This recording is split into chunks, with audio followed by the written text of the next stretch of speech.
O Aeroporto Internacional de Porto Alegre está fechado por tempo indeterminado, com todas as operações suspensas.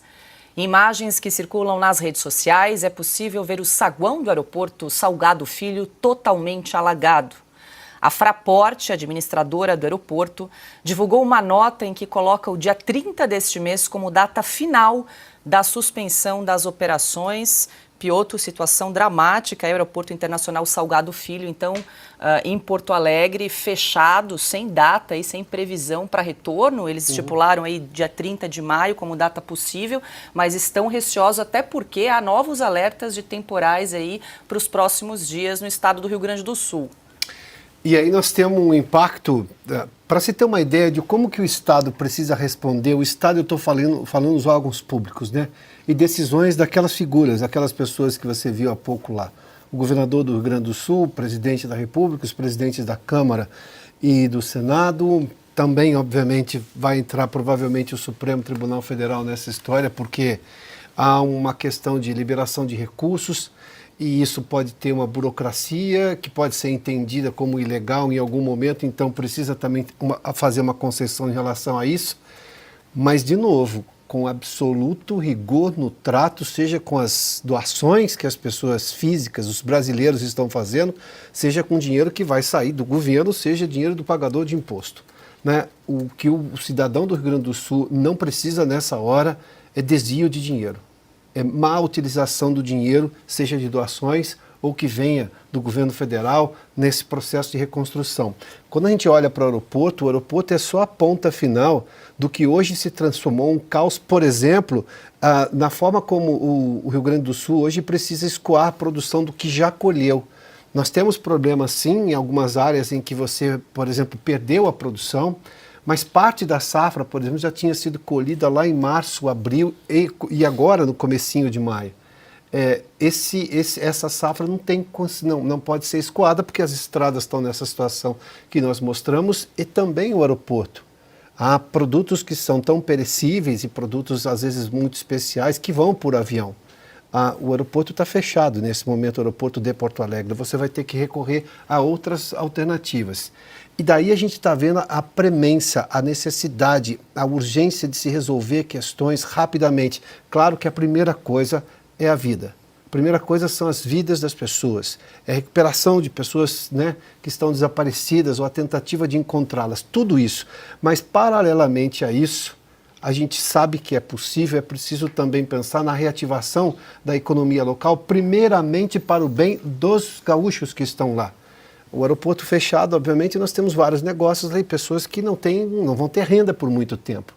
É mais ou menos como você viu quando teve aquele fecha tudo da pandemia. O sujeito vive do trânsito de pessoas. Não haverá no aeroporto até o próximo dia 30. Essa é a estimativa que está fazendo ali a empresa concessionária. Eu não sei se é a Infraero ou se já foi privatizado, mas enfim, alguém que está cuidando do aeroporto. Mais que isso, também todas as estradas. Isso, obviamente, vai acarretar, além dos problemas para os gaúchos que, nesse momento, não conseguem se locomover dentro do Estado, até para ações humanitárias, isso também, ao longo prazo, ou seja, no médio prazo, já causa problemas, por exemplo, de inflação, de perda de produção, de perda de renda das pessoas que trabalham. O pequeno produtor do Rio Grande do Sul, que leva a sua produção para outro lugar, ele não tem escoamento hoje, justamente, pelas estradas como estão. Daí que vou me perguntar novamente aqui e o nosso espectador vai entender qual é exatamente o objetivo desse meu questionamento. O Estado brasileiro tem condição de reconstruir rapidamente isso? Ele já se mostrou capaz? É difícil dizer. Não vejo exemplos. O Estado normalmente é muito lento. Você vê que, obviamente, diante de tudo isso, o próprio presidente da República foi na quinta-feira lá e voltou para Brasília. Na sexta-feira eu defendi aqui que deveria ter montado um gabinete de crise lá, ficado lá, permanecido lá, não somente para liberar verbas, porque posso entender se ele pode fazer de Brasília, mas para demonstrar solidariedade. Claro que não rindo da história, de se o nome vai ser Plano Marshall ou não, desse projeto de reconstrução. Há momentos em que não se ri, não importa o que esteja acontecendo, não se ri. Não há graça nisso, não há graça em absolutamente nada.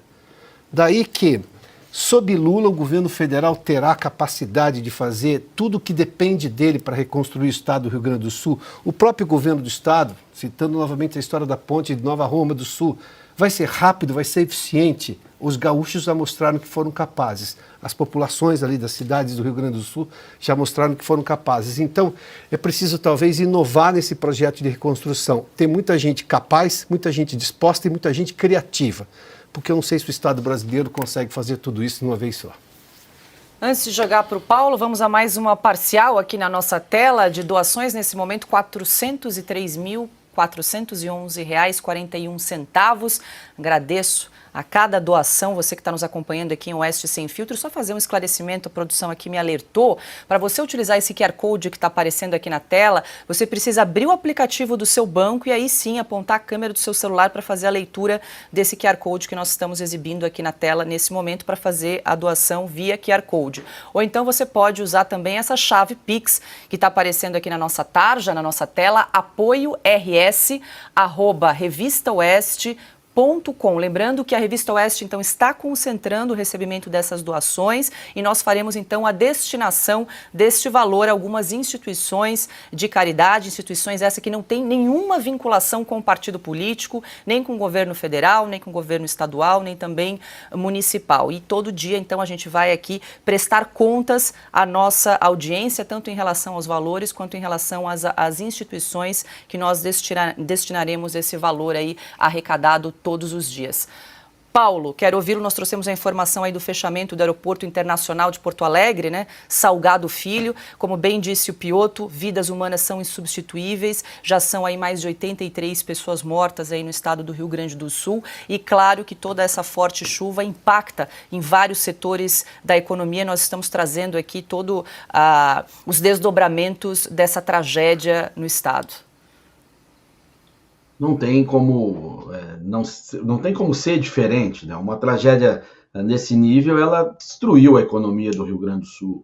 O Piotto falou bem sobre a produção agrícola, muita já havia sido estocada, mas esses estoques também foram invadidos pela água, agora não há infraestrutura para escoar o que restou. Então, a destruição de empregos, de iniciativas que hoje são atores da economia do Rio Grande do Sul, ela é tão grande quanto a estrutura viária, a estrutura física, a estrutura do Estado, os danos físicos todos que estão lá. Não dá para separar uma coisa da outra. O Estado brasileiro tem condições de reconstruir o Rio Grande do Sul? O Piotto colocou que tem dúvida, porque não há uma experiência análoga sobre isso. E eu sou um pouco mais pessimista. Ele não tem essa condição. Ele vai ter que criar essa condição, porque o nosso ordenamento jurídico, né, as leis que regem a coisa pública, a política tributária, que ela existe em nosso país, tá, ela inviabiliza você construir ou reconstruir rapidamente um Estado pujante, populoso, importante, e que foi completamente destruído. Vias, aeroportos, os portos, além das empresas, os empregos, você tem que ter um colchão de amparo para desde das pequenas empresas, as grandes empresas e também a infraestrutura pública. É muito mais grave do que da pandemia. A pandemia não teve uma ponte derrubada.